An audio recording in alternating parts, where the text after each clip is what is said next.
make sure to give my dad a 5-star review. Make sure to like and subscribe to his YouTube. Thank you for listening and enjoy the show. We need to teach and form our people on how to talk about politics. We can't just expect them to do it on their own, because on their own, they will adopt the world's methods. And when we become Christians, we are supposed to leave behind our prevailing dominant allegiances to the world's ways. And we have a new Lord. We have a new identity as a follower of Jesus. And so the way we talk about politics has got to look different than the way the world teaches and thinks about politics. And so again, that's why we're trying to do the After, because I think we need help. Hey, welcome back, Faithful Politics listeners and viewers. If you're watching on our YouTube channel, I am your political host, Will Wright, and I'm joined by my friend and faithful host, Pastor Josh Burtram. Hey, Josh. Oh, you call me a friend, Will. I really appreciate that. Don't get used to it. How's it going? This week, we are talking with Curtis Chang. He is the founder of Redeeming Babel, an organization that addresses 3 underlying theological problems driving the chaos, confusion of our current world. And those problems are mistaken spirituality of anxiety, a missing theology of organization, and a misshapen approach to politics. He's also the author of the book, The Anxiety Opportunity, How Worry is the Doorway to Your Best Self, and has a new and exciting initiative, which I'm really, really excited about, called the After Party Towards Better Christian Politics, which equips evangelicals to pursue a biblically faithful approach to politics that offers a hopeful alternative to the polarization currently besetting so many communities. So welcome to the show, Curtis. Oh, it's great to be here. Thanks for having me. Yeah. So okay. How did you get into this line of work? You know, I really, really shortened your CV. And I know that you've had a pretty full career doing all sorts of things, to include like recognition by the Obama White House. So I'm curious, how does one choose the path that you have walked? Well, I don't know if I chose it or it was chosen for me, and I also don't know if it's impressive or it's just the kind of a CV that almost looks like attention deficit disorder. I don't know. But I hope that, we all construct narratives of our past that we hope is informed by God's Spirit moving in us and through us and around us. The way I would try to construct that narrative to bring some, hopefully, God orchestrated order out of, like I said, it could just seem a little random, is I feel like I've had 3 career stages. So my first career stage was squarely in ministry. So I can relate very much to the work that Josh does. I started out in campus ministry and then became the senior pastor of an evangelical covenant church in California. So that was my first probably 10 years, a little more than a decade, was just squarely in the world of ministry.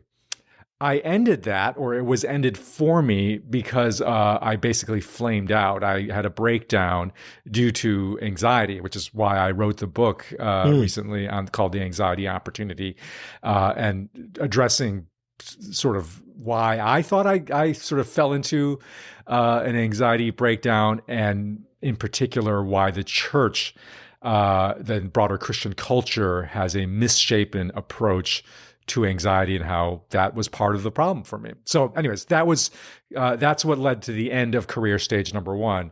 Career stage number 2 was forming my own consulting firm that serves secular institutions, so secular nonprofits and government agencies. So I've been doing that since 2007, so call that for the next 15 years or so. I was squarely in the world of secular institutions and serving them. And then about 5 years ago, I felt like God was bringing me into what I hope was a God-ordained sort of midlife crisis, which was asking, like, wait a minute. So I've had career stage number 1, career stage number 2. I just felt God pulling me to try to make sense of those 2 career stages and actually integrate them for the particular challenges of the church facing now. Because I do believe that one of the central challenges facing, at least, broadly speaking, the American evangelical church, lowercase e, kind of in the traditional theological sense of the word evangelical, is that we have a misshapen relationship with the broader secular world and the secular institutions. So as somebody who ministers and knows that world deeply, as in my career stage number 2, as somebody who knows also the world of secular institutions and government agencies in my career stage number 2, I started to discern that God may be inviting me to play a bridge role in repairing what I think is a broken, fracturing relationship between the church and the broader secular world, and especially the world of secular institutions, including political institutions. So we can talk more about how, that story, but that's basically, I think, the best way to make some sense of who I am and my career arc. I love it. It sounds to me like the story of Joseph a little bit, in the sense that the things that he went through, not that you told your brothers you were going to rule over them. Maybe you did, but nobody thus far has that. accused me of anything related to what the accusations that Joseph has faced also. Let me be clear about that. Oh, that's funny. Well, what I mean is that, like, the things early in life prepared you, it sounds like, for what you're doing now, right? You have these distinct pieces of your life. Potiphar's house, that probably prepared Joseph to get there and do some administration in Egypt and see the different things that were going on. So I'm just, in those, and you can trace that kind of arc in his story. And it's just fascinating to see how you've brought these things together. And I definitely want to dig into these 3 things and talk about how they apply and where we see them in our life. But really, I kind of want to ask, where did the stroke of insight come where you said, oh, these are 3 major issues and I've experienced them in my life? And how did that come about? Were you writing? Did you wake up? Like, whatever the guy who did the periodic table, he had a dream or he woke up or something and saw it and it was all there and he just wrote it down as quick as he could. What was that eureka moment like? When did you come to it? Yeah, it's a great question, Josh. And I wish I could say, I just went off on a retreat and it all became crystal clear and I sketched it all out. It wasn't like that at all. It was, which is, I think, more normal or more usual to how God reveals his sort of plan for us, is that it comes over time as you, and the pieces start falling into place. And really, actually, in terms of the 3 pieces, in some ways, the anxiety piece, I think, is most personally relevant to people. Like, it most has touched people. Like, it's a very deep personal issue. If you suffer from anxiety, that it touches on, it's on the deepest parts of one's inner being. And so, absolutely. So I think that topic, touches people in the inner being. Our work on politics obviously touches at a macro level, at a social level, and especially, in 2024 is going to be dominating the public headlines. Interestingly, the level of those 3 that I care probably the most about, and actually was the original impetus for starting Redeeming Babel and this 3rd career arc, is actually that 3rd level of organizations, or you might say institutions, because that really was my sort of passion, and it still is in many ways my passion project, is helping Christians think about institutions and including political institutions, but not just political institutions, including how they think about the companies they work for, especially because I think especially Christians don't have a good sense of how to make spiritual sense of the everyday organizations that actually shape their lives. They don't have a spiritual, theological lens to do that. And that actually causes problems both at the macro social level, because we end up having a significant distrust of institutions because we don't have a theological story to tell about institutions. So we end up just distrusting them. And in our personal lives, our lives end up kind of getting evacuated of full meaning of God's purposes for our individual personal lives, because so much of our personal lives are shaped by the companies we work for, the schools we attend, the clubs that we are part of. And, all these, our lives are actually profoundly institutional. But again, we don't have a language. We don't have a framework. We don't have a story to make sense of organizations. So it's kind of the most nerdy of the institutions, is kind of the most nerdy sort of take on it. And it's the one that most people immediately are like, okay, anxiety, I get. Politics, of course, is a big issue. Institutions, huh? But for me, it's actually the middle ground. It's the connective tissue between the personal and the broad macro social. And so that's why I think all three levels are important. I don't think you can understand all of what Christians are struggling with today if you don't have a word, a perspective on all three of these levels, at the individual level, with anxiety, at our sort of immediate community level in terms of institutions, and at the broad social level in terms of politics. So they all play on one another. You can't understand politics if you don't understand the anxiety that's driving it. You can't understand politics if you don't understand the institutions that's driving it. You can't understand institutions if you don't understand the pervasive institutional anxiety that actually is gripping so many of our organizations. So we divide it out in three levels, but in reality, they're all quite integrated. Wow. Okay, so I want to ask you about the after party. So this is a new initiative that you guys are releasing. I'm not really quite sure the word I'm looking releasing. for. That's a good word. Releasing to the world. Unleashing on the world. That's right. And it's designed to kind of help bridge the gap between politics and Christianity. Am I getting that right? Yeah.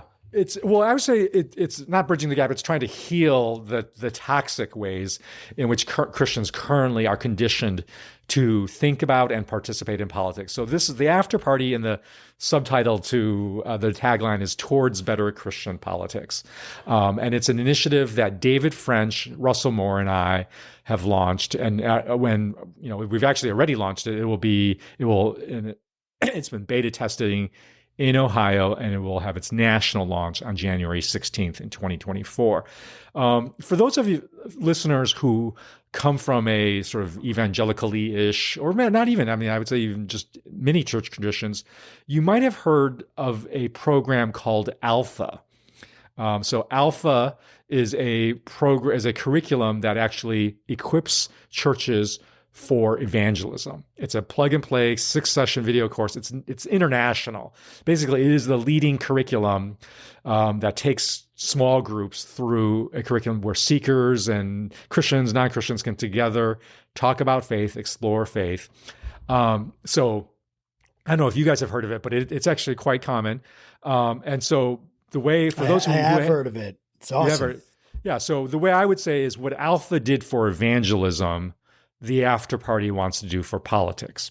And so, it's to create a plug and play curriculum that churches, pastors can use in their settings, Christian colleges or families, whatever, so that you can come together and get a framework for talking about politics in a way that does not divide, polarize, and shut down the conversation, but actually begins the conversation and actually helps restore broken connections, because the political polarization, one, is tearing apart many churches and across the country. It's in quite devastating fashion. I know you guys had Tim Alberta on as a guest, and he's documented this, right, about how much politics has, one, divided the church and also drawn the church into political engagement that could tear apart our country. It has already caused enormous damage to our country. And so we are trying to inject some good biblical antidote to this virus of toxic polarization, fear, and division. Kind of staying in that same vein, that medical vein, assuming you're a doctor of divinity, what would you say is, causing, this virus to, or I'll go back even further. Like, what started it, and what's causing it to perpetuate or to continue? I think the disease metaphor, and it's a metaphor, but I think the disease metaphor is actually quite apt in this case, because with so many of diseases that get truly catastrophic, it's not one thing. There are often underlying conditions. You had high blood pressure. You had, you were overweight. Like this is, and then there's a triggering event or a triggering acute event that, then suddenly it becomes a cascading set of interlocking dynamics that really is what causes, truly catastrophic diseases. And I think that's actually a good framework to think about what has happened to, again, at least the broadly speaking, in using as the broadest term as possible, the broad American evangelical church, that you had deep underlying conditions that were as part of it. And I would list as some of these deep underlying conditions is you had a really misshapen way of thinking of how Christians ought to relate to the rest of the world, that it was conditioned on fear, conditioned on a sense of persecution, a sense of they're out to get us. And so that was already there. That's been there for decades. That's been a, if you will, a virus that's been circulating in the evangelical DNA for decades. You had also I would say, a business model in the evangelical world that was based on scale and mass, that you needed to build a big market, build brand recognition, build big churches so that you have a lot of giving units in your church that can support a big staff size. Like that's been the evangelical model. And the people we uphold in our popular evangelical culture are the people who've succeeded in that model, built big mega churches. This is why, Josh, I really appreciate your church model that is trying to steer away from that, because I think there's a lot of dangers in our standard evangelical business model that then causes basically the leaders, it tempts them greatly to think, what do I need to give to the masses so that I can build a big church, right? So it's rather you become a shepherd that doesn't lead your sheep, but rather is taking your cues from the sheep on how to actually get them. That would be, I think, another endemic thing that's been present in evangelical. That then, so you put let's just stop there as two underlying chronic things that prevail in the evangelical church. Then you enter a broader moment in our cultural social history where politics already is greatly polarized, where you have, very toxic sort of sense of us versus them. Add the pandemic to that, where the churches perceive the government indeed is coming after them, and with some, not completely unfounded, but some shreds of where that echoes, and then suddenly it becomes a cascading series of events where it's like everything starts fitting together, right? In a negative sense, in a cascading sense, where you have broad polarization that further intensifies the sense of, evangelical distrust of broader society, political institutions, that they are out to get us. And then, because that's being activated in our masses, you have figures that are like, okay, how do I feed that? How do I actually even turn that to my advantage so that I can actually attract people to my church? And Tim Alberta, again, has documented this brilliantly in his book, The Kingdom, the Power, and the Glory, how there's an industry that stokes up fear in the evangelical church, stokes up distrust as a business model, frankly, using politics to do that further intensifies this extremism. I'll actually add one third underlying chronic condition that I think is being exposed and being triggered here, which is, in reality, the evangelical church has done I would say, a poor job of deeply, deeply forming our people in Christ, that at a deep fundamental level, right? So because in reality, that big business model that we were talking about, that is about the masses, that does not form people. And I'm speaking as somebody who, was a pastor of a church that tried to follow this model. The big church model of the big Sunday splashy event that essentially, David French and I talk about this, is essentially a TED Talk plus Coldplay concert as the method of spiritual formation, right? Talk with great worship experience. That does not actually form our people. It kind of keeps them going and attending, but it doesn't form our people. And actually what forms our people then more deeply is secular media, secular social media, secular news media, and so forth. So what this is all has revealed is that we can, even the pastors that I think a lot of the pastors, I would say the vast majority of the pastors, don't want their churches to go. I mean, there is a minority that are playing the game of the fear mongering, but I think a lot of them don't want to play that. But they haven't formed their people to resist the broader secular forces that are forming them through left and right of political polarization. And so our people are now getting formed in their politics much more by secular forces than by a true teaching of Jesus and the Bible. And it's revealing the deficiencies that have been there for decades, I would say longer than decades, of lack of spiritual formation. And so that's why you get all of these pastors and churches, even if they're not stoking up the fear, they're playing catch up. They don't know what to do with it, and they're trying to white knuckle their way by not talking about politics, because they know about policy.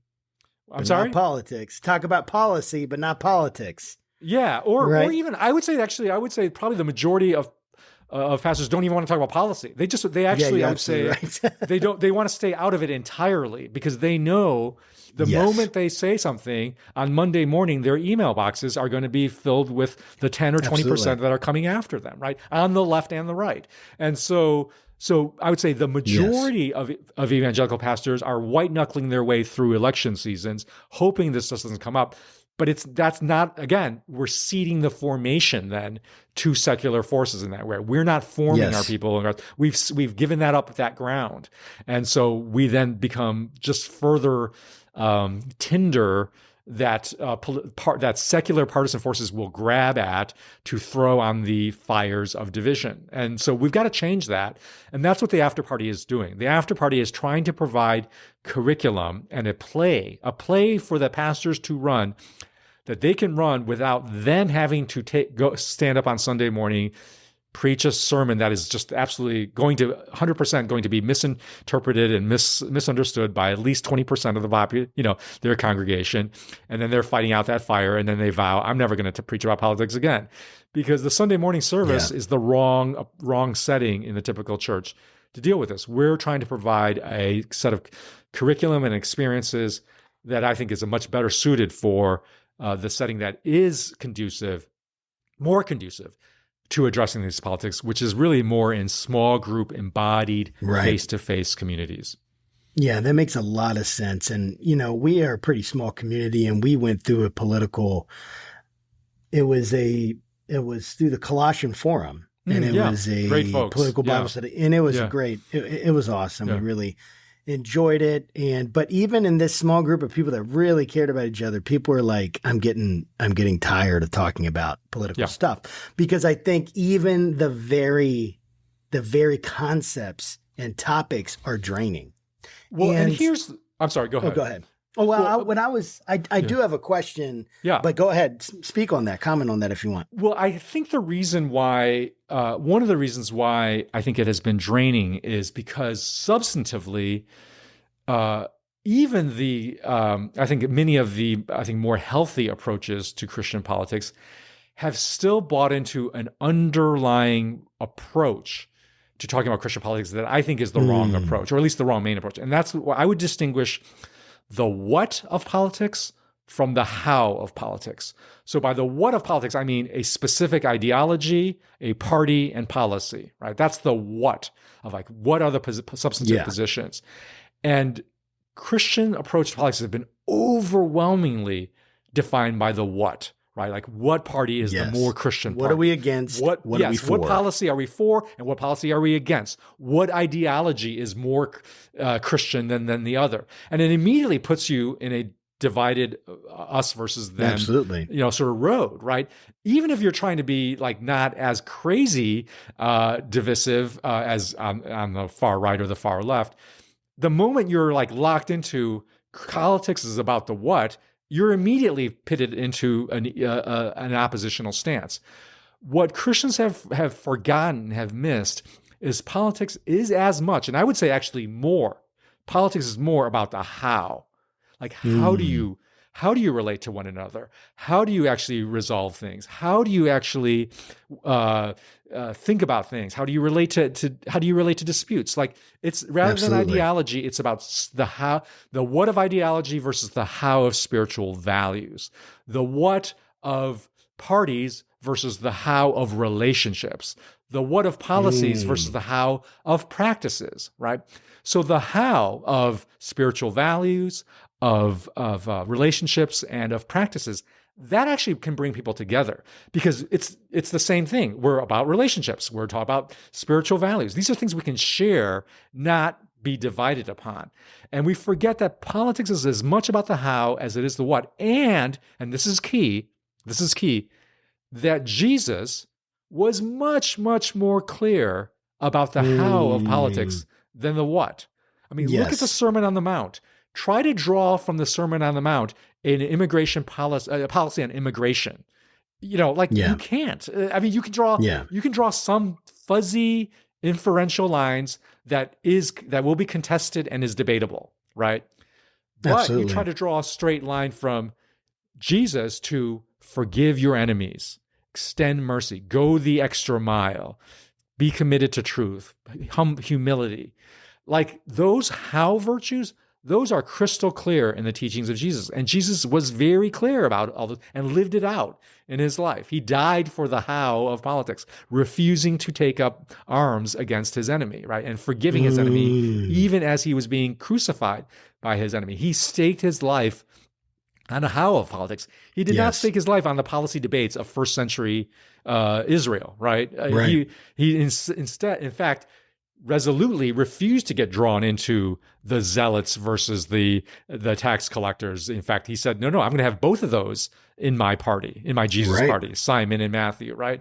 So Jesus embodied this. You know what? Politics is not going to be about the defining what's of the day. Politics is going to be about a new how that is centered around my very being and my very lordship, right? Over all things, over all peoples. And so what the after party is trying to do is to shift our Christian emphasis and preoccupation on politics from the what to the how. And that's the crucial move. I love that. I think that's so good. And when you were talking like before this, just previous response, when you're talking just a little while ago, I was thinking about how so many people have been discipled by someone, but it isn't Jesus. So many Christians have been discipled by Dennis Prager. They've been discipled by Ben Shapiro. They've been discipled by, I don't know, name any of the other, Matt Walsh, all these guys. Now, again, I don't have anything like, my point is not to say that you shouldn't allow yourself to be influenced by those people, but you should think critically about what they say and not just accept it. Or who's the new guy that everyone loves? The guy from Canada. I don't know why I'm forgetting his name. It's not. Oh man, Jordan Peterson. There you go. Oh yes, and Jordan Peterson, definitely Jordan Peterson, dude. So I see this all the time, and I had this really long discussion with a really close person to me who happens to actually be pastor of a fairly large church. And we were talking about fear. And we were talking about this idea. It was like a quote from Machiavelli. I'm going to butcher it. But basically, if you control people's fears, you control their soul.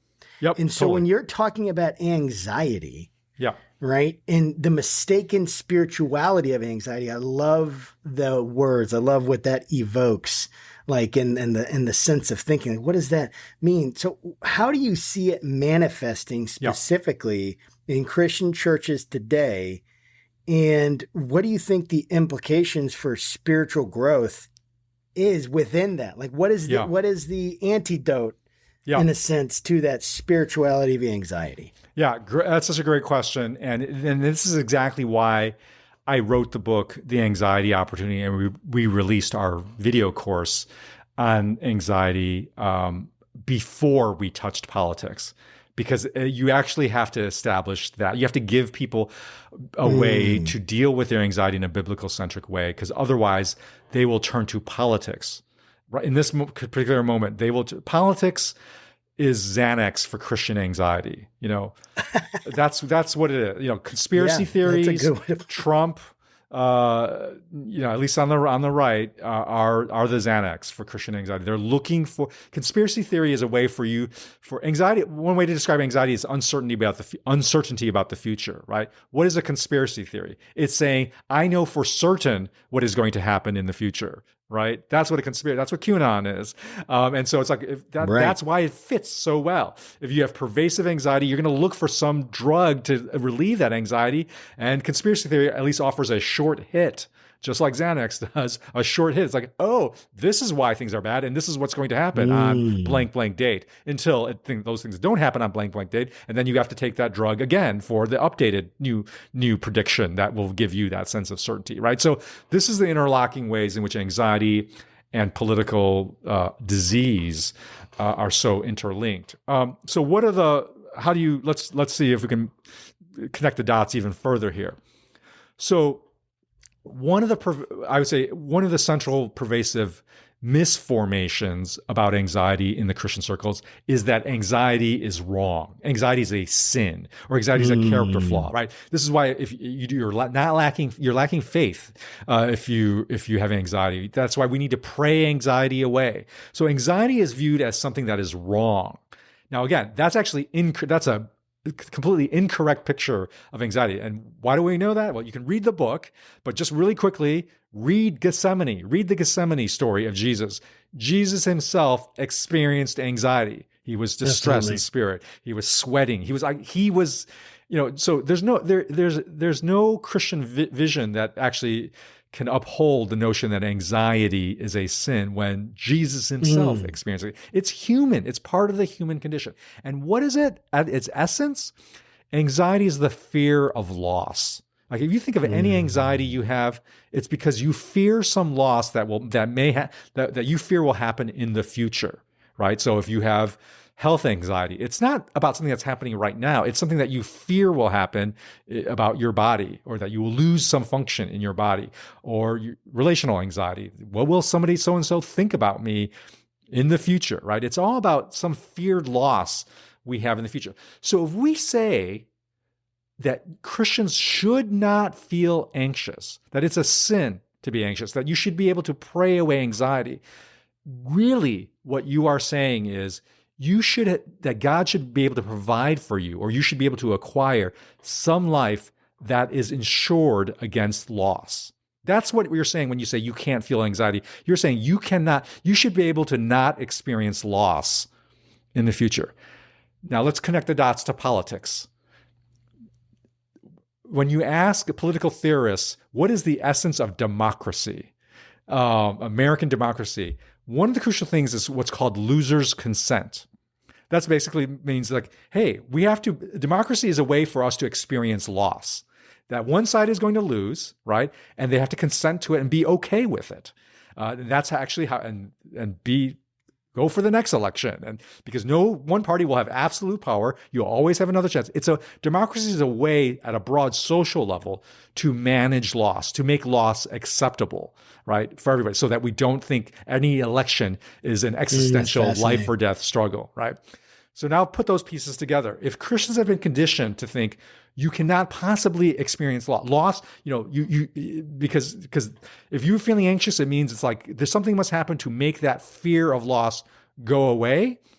Then you're going to look for a politics that is like all about how do I make my feared loss not happening. So you will then be attracted to false promises, authoritarian leaders that say, elect me and I will ensure that you will never experience any loss and we will defeat all of your opponents. You can't lose, right? Because I'm your victor that will protect you from loss. So that's why Christians are so, especially evangelical, and I would say conservative Christians, where this anxiety as sin, anxiety as something you should pray away is so pervasive, are also the same populations, including, I would say, Pentecostal traditions. I would put this as well, where this, have faith, pray it away, almost prosperity gospel-ish kind of theology is so pervasive. There's a mapping of those church traditions that treat anxiety as something that that should be, put away from life, to politics that also cannot tolerate loss. That if you lose an election, we'll storm the Capitol. I mean, I'm being, rhetorically sort of provocative here, I know, but that's the line you draw, right? Between the fact that we can't tolerate loss in our personal lives, right? So we can't tolerate loss in our political lives. I'm going to go back to to the what and how. But before I do that, I want to kind of just give you some context, because I came to the faith much later in life. 2008, I gave my life to Christ at the altar, the wedding altar, because my wife is a believer. Her dad's a pastor. I don't know. I talked a good enough game to probably make her think I was a Christian. And she said yes. And, we've been married since 2008. But before that, I was born and raised in Southern California, grew up there, I grew up very liberal politically. Mm-hmm. And when I came to Christ, it wasn't like I just left like all that at the altar. I was still me. It's just I kind of had a me that was fueled by a different fuel source. Not so much the world, but God. And one of the things I learned when I did become a believer is that it wasn't all like rainbows and unicorns, because there's a lot of Christians that I met and knew that had their own idea about what it meant to be a Christian. And one of them was not to be a progressive like Democrat. Right. I remember telling my pastor at the church we were going to near Seattle, that I voted for Obama.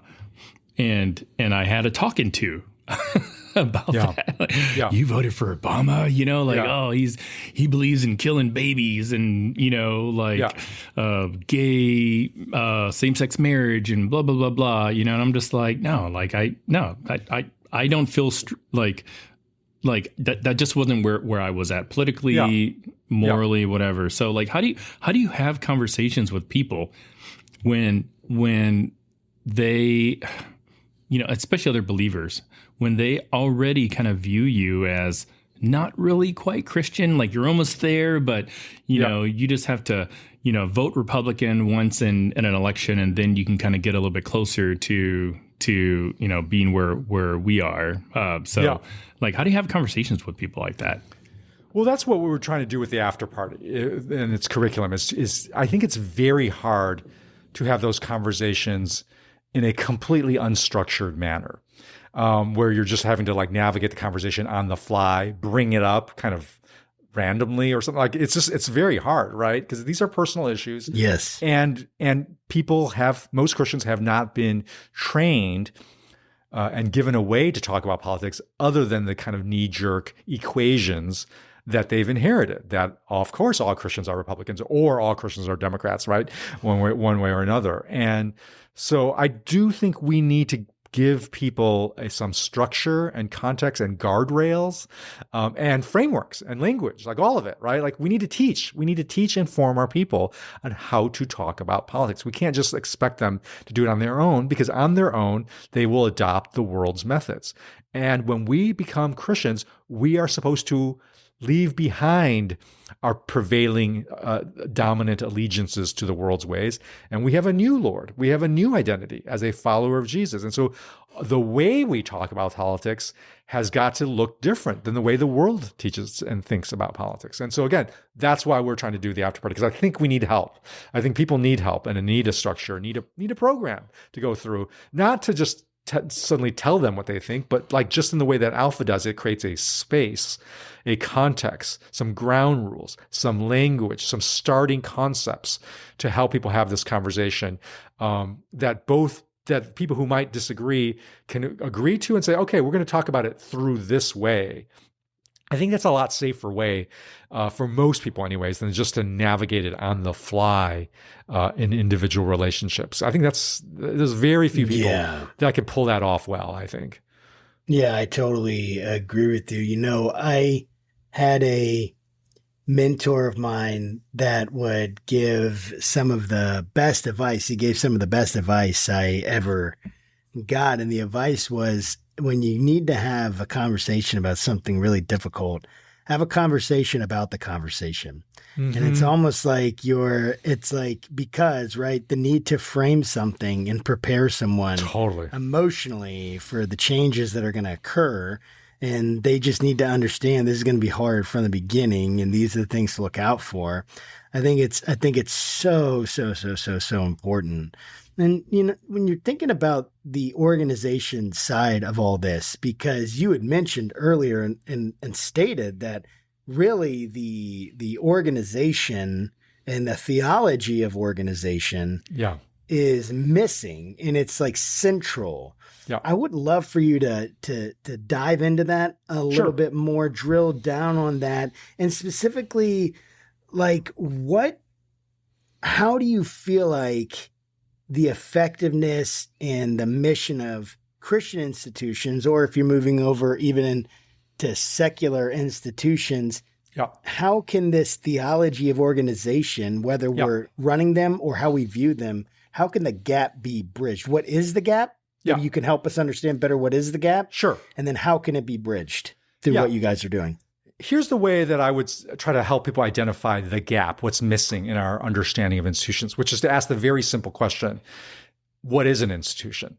Is it something human? Or let's put it in the most specific theological language, does a human institution or human organization, does it bear the image of God? Is it an image bearer? Or is it just an inanimate tool? Is it a thing? Is it a being, or is it a thing? Now, most Christians, and frankly, most non-Christians also, have actually been conditioned to think of organizations as things, as tools, right? That they're not human. They're a thing, right? And so when you don't locate the human organization, and that's what it is, it's a human organization, it's made of human beings. When you don't locate it in the category of image bearer of God, but you locate it in the category of thing, of object, that immediately puts you down a different path. Because what do we do with with a hammer, right? These days, when a tool, a thing is broken, what do we do with it generally? Well, they're so cheap, we just throw them away. We get another one on Amazon or Home Depot or whatever like that. That's what we do with things these days. If they're broken, that means darn hammer, we throw it out, right? Now, we don't do that with you wouldn't do that with your kid. You wouldn't do that with a friend, right? Because no, they're human. They're an image bearer. If they're broken, we don't just throw them out. We actually seek to repair them. We seek to repair them. We seek to repair the relationship, right? So you see how we go down two different very paths of reaction. Now, why that's important is because we live in an era where for larger structural reasons, so many of our institutions are broken. They are broken. They are not functioning well. They are not doing well. And again, there's a longer story for why that's the case. But especially our political institutions right now are fractured. Both parties, I would say, are broken. Congress certainly is completely broken in ability to get anything done. So at various levels, we experience rightly that institutions are broken. And especially if you start thinking about, how institutions may have mistreated us, have not granted us perhaps as much understanding as Christians, or made room for our particular views on, say, sexuality or something like that, then yes, there's some legitimate ways we experience institutions as broken. Now then, here's the question: what do you do with that experience and reality of broken institutions? Do we just throw them out? Do we just further dismiss them, reject them, avoid them, or again, usually what we do is we throw them out, we tear them down even further, or do we seek their redemption? Do we participate? Do we actually double down on our relationship to those broken institutions, knowing that they are made in the image of God and therefore participate in God's grand story of redemption, and that we then are characters in that story of redemption, not just at the human individual level, but at the human collective level of and that's what institutions are. They're just humans at a collective level, right? And so this is why this is crucial, I think, because you can't understand politics unless you understand institutions. That's what politics is, conditioned through institutions. You also can't understand our own individual lives, actually, and our anxieties that we experience without understanding institutions, because it's institutions sometimes that are making us anxious. Our work, our church, our club, our school, and so forth like that. And so we need a way to think about institutions rightly. And I believe the biblical vision of the human institution is that it is just the human in the collective. It is the human made in the image of God at a collective level. This is why in Colossians 1:1, it talks about the powers and principalities and rulers and authorities that were made in him and through him and for him. It's part that those are collective terms. Those are institutional terms, powers, rulers, authorities, right? That in Colossians and in other parts of Scripture, it's clear those are also made in, through, and for Jesus. Those are part of his image, part of how human beings reflect the image of God. We reflect the image of God, not just as isolated individuals, but also in the collective. I mean, that's what the church is, right? So secular organizations are there in their own way, collective image bearing beings. And if we then start thinking about our broken institutions, including our broken political institutions, as actually fragile, fallen image bearers, right? Fragile, fallen image bearers, then our posture toward them is different. It's not condemnation, not suspicion, not rejection, not further tearing down. It's actually, these are beings that are in need of redemption. And perhaps God has assigned me a role in that redemptive story for that particular organization. It just changes our whole posture and all of the actions that follow from that. So that's why that this middle ground of giving Christians a theology of institutions, I think, is a critical missing piece. Wow. So I want to give you like two examples. So in one example, you've got President Biden, Catholic, news reporters catch him like going to church every Sunday or whatnot. And then you've got like the newly elected House Speaker, Mike Johnson, who is a Christian and, uses terms like, God gave me a vision that I'm supposed to be like Moses, part the Red Sea, all this other kind of stuff. And I'd love to kind of get your thoughts about the role of politicians using or us understanding their relationship to God and whether or not you think that's a good thing or a bad thing. Because I'll tell you just for me, I mean, like my own sort of human spirit is like, okay, that's the right way. That's the wrong way to sort of like, declare your faith. And that's not necessarily right. I mean, I understand sort of the fallacy behind that, but I look at somebody like Mike Johnson and it could just be party affiliation. I'm like, wow, like he should not be doing this kind of in the name of Jesus, because it just gives a bad taste to, everything, like if you are a non-believer, you're not going to come to Christ because of something Mike Johnson said, did, or whatever. But there's a good chance you will do your best to kind of just do an about face and go the other way as fast as you can. But then you look at like President Biden and you're like, he'll use scripture every once in a while in a speech, but it does seem for him that it's a very private, personal sort of relationship he has with religion. So I'd love to just kind of hear your thoughts about how politicians use sort of their faith in the public sphere. I think the biggest danger is when politicians recruit Jesus to support a partisan identity and loyalty versus submitting our politics to Jesus, right? So that's the key question to ask, because if Jesus is truly Lord, then Jesus is going to way transcend our lowercase loyalties and allegiances to specific human parties, which are by definition broken and fallen. Like we've just talked about that, right? Like once you locate the Democratic Party and the Republican Party as image bearers that are fallen image, then you also not only because if you don't have a proper theology of institutions, like with the particular parties, you will either throw them out as broken things and dismiss them, or you will way over elevate them as your savior. Like you go one of two directions. You either expect too little or give them too little meaning, or you give them way too much meaning and way too much authority. You either make them an idol or you make them a thing you throw out into the refuse heap. And often, by the way, they're the same. They become the same, because what happens is if you elevate a institution to godlike authority, like to the authority that defines who you are, they eventually let you down. They will not be able to come through. Idols will not deliver on their promises, and then you throw them out, right? And then what happens oftentimes is then like, oh, that idol, that party didn't fall through. I'm going to go switch in the other direction and find a new idol, right? Versus realizing, wait a minute, these are just human constructs. Made in the image of God, but not God himself. That's an image of God is something that points to God, but is not God.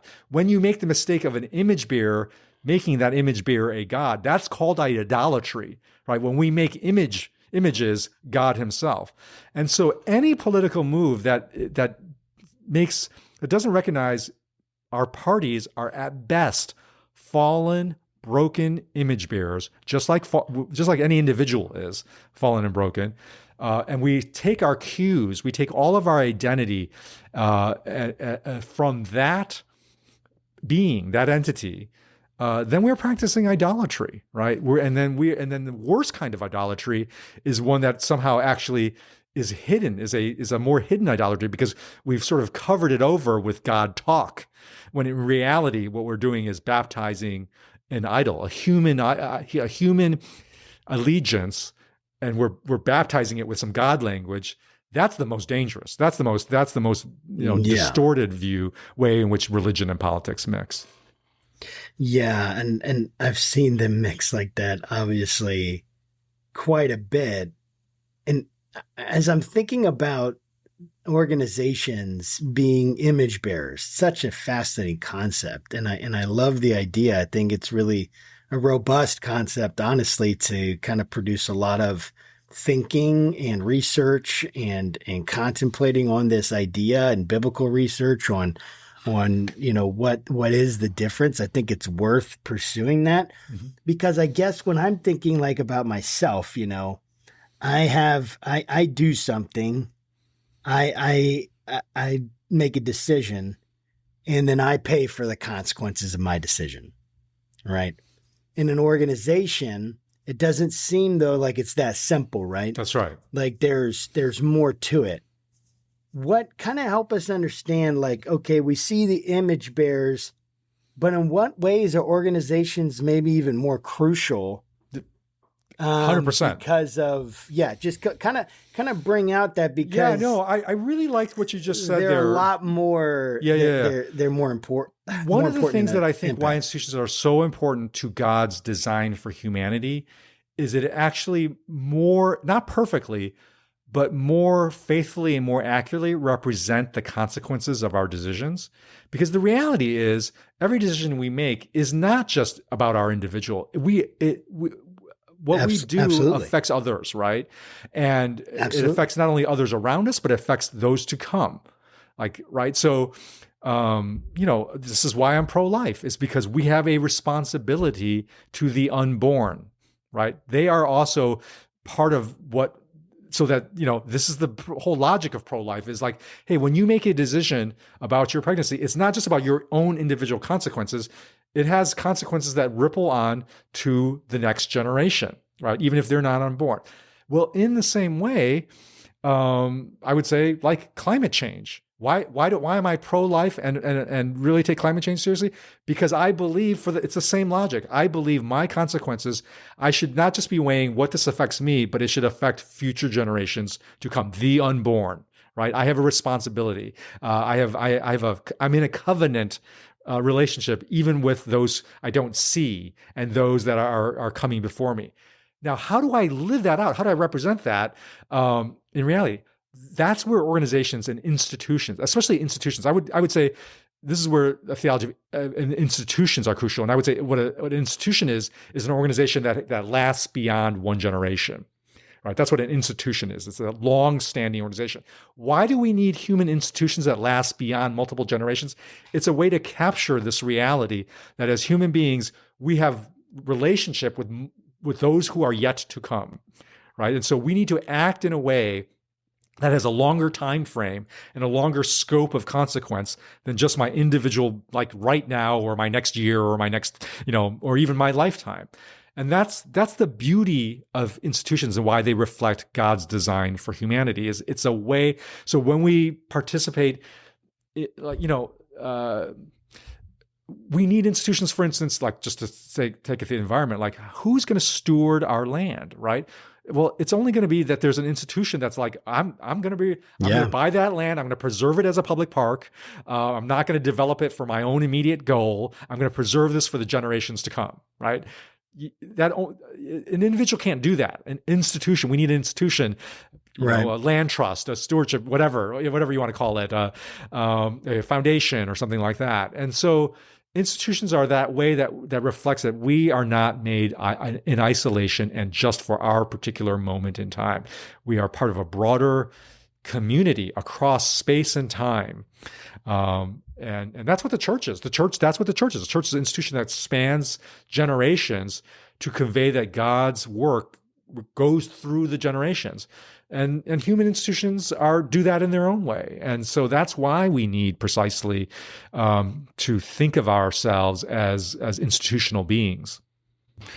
Okay, so my last question for you is it's actually almost an unanswerable question, but I'm going to ask it anyways. And that's if we were to look ahead, a few generations in the future, how do you envision kind of the role of the Christian church evolving in the political sphere, especially given sort of the trajectory that, we are already on? I have no idea.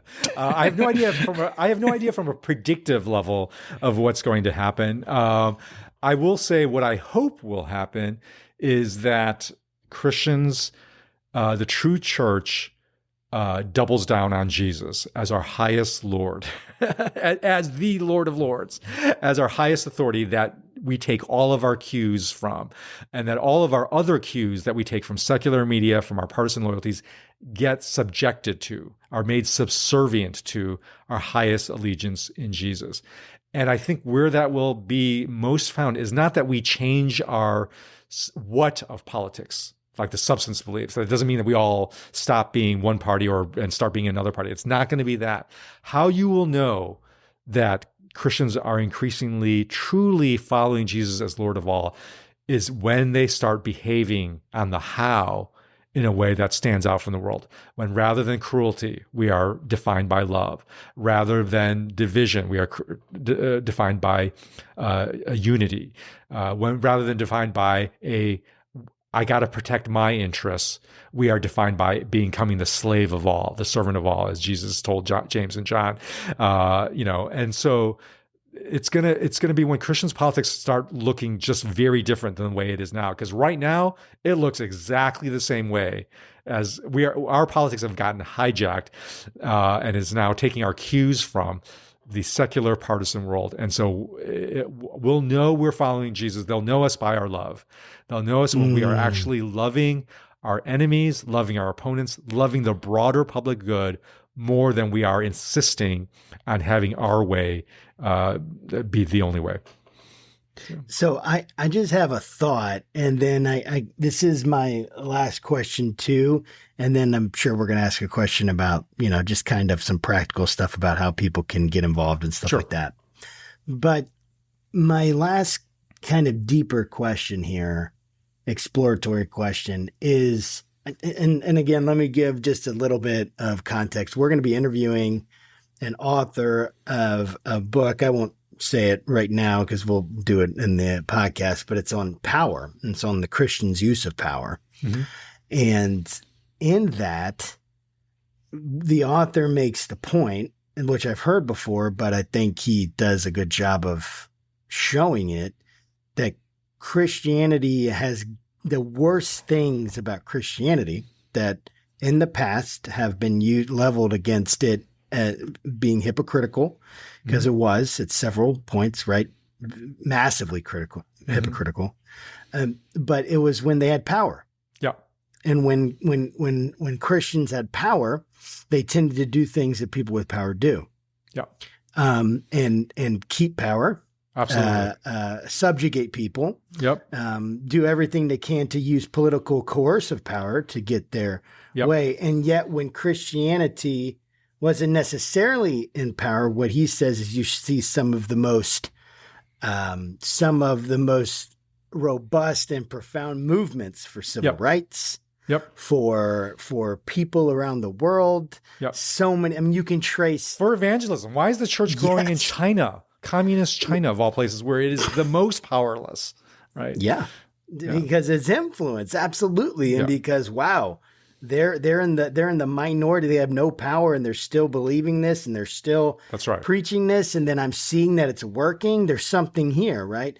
So my question is kind of I'm going to ask you to give a call from your heart to Christians and non-Christians. We have a lot of people that would not consider themselves Christians in any way that listen to this podcast. And we have a lot of people that are very, very deeply evangelical Christian. They probably, you can tell, like some of the episodes, I'm sure only evangelicals listen to. And then some of the other ones, like a bunch of the other people listen to, just depending on what the topic is. But give a call from your heart, even from your experience in like working with secular institutions, leading Christian institutions and leading secular institutions. Give us some hope and sense of how can these institutions find the best in each other, and how can they work towards this new goal, because it is going to take the church being in unity and changing the things you're talking about, but it's also going to be the church in conversation and interaction with the world around it, and giving that witness in a way that can be received. Yeah. So what are your thoughts on that? And kind of just give an appeal from your heart. I'm not going to give an appeal. I'm not going to give an appeal. I'm going to give a prayer, and it's going to be the Lord's Prayer. And I'm just going to remind us, how it ends. Thine is the kingdom, the power, and the glory. Thine, or yours is, not mine, not ours, yours, thine. And we're talking about the Father in heaven. Jesus is redirecting us. Do not seek your own kingdom. Do not seek your own power. Do not seek your own glory. Discipline yourself through daily prayer, the Lord's Prayer. Thine is the kingdom. Yours, Father. Yours, Father God, is the kingdom, the power, and the glory.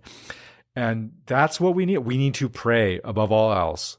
We need to pray for ourselves and to pray for our institutions, that our institutions would reflect as best as they can. And this secular organizations will do it one way, Christian organizations and churches will do it another way, with more explicitly, but all organizations and all people ensconced in organizations, and all people, period. Whether they are we're all in some organization, but all people, we can pray this prayer. And if we can truly pray this prayer, that we submit all of the earthly kingdoms, all of the earthly grasping for power, all of the earthly glories to God's kingdom power, truly, not grabbing God's name and baptizing our own partisan or organizational kingdoms and powers and glories, but truly submit what we can wield and say, God, this is yours. This is truly yours. You are the highest allegiance. You reshape me and how I think about the world and how I think about my organization, and how I think about politics. That is the pathway. That is the pathway to discipleship. That's why Jesus taught his disciples, pray this regularly, pray this daily. Thine is the kingdom, the power, and the glory. That's so good. Thank you so much, Curtis. Well said. Yeah. Well, how can people get in contact with your organization, with you? How can they get involved in what you're doing, and kind of give us a sense of the future and the projects that you have going on?